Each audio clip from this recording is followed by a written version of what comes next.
Al final, como te digo, para mí el tema de la montaña es un poco como la vida, ¿no? Actuar con cabeza. Va y va, y hay muchos accidentes, muere y tal. O sea, ¿cuál sería el mensaje? Relación de muerte y montaña, que bueno, yo no estoy muy de acuerdo, quiero decir, la montaña claro que muere. Salir y chuparte 2 días de la gente que no vuelve, ¿no? Pero, y bueno, sobre todo, pues no arriesgar en el sentido. Normalmente casi nunca pasa nada. Es como los accidentes de avión.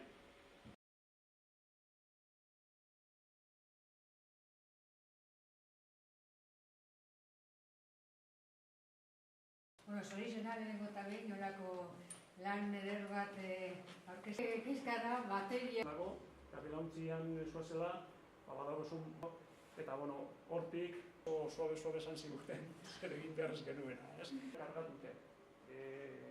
Edo ekaitza dela, belaketa ez dugu eguzki batzuk, oial batzuk, eguzki genuen suertea, bueno, ondo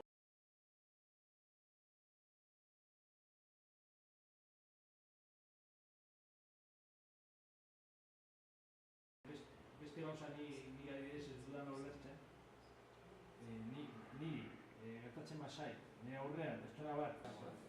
Eta hemen inoiz bat. Presidios con... Presidiak da... Es muy normal hacer eso, ¿no? Normalean, eta batez ere, kamera handiak erabilia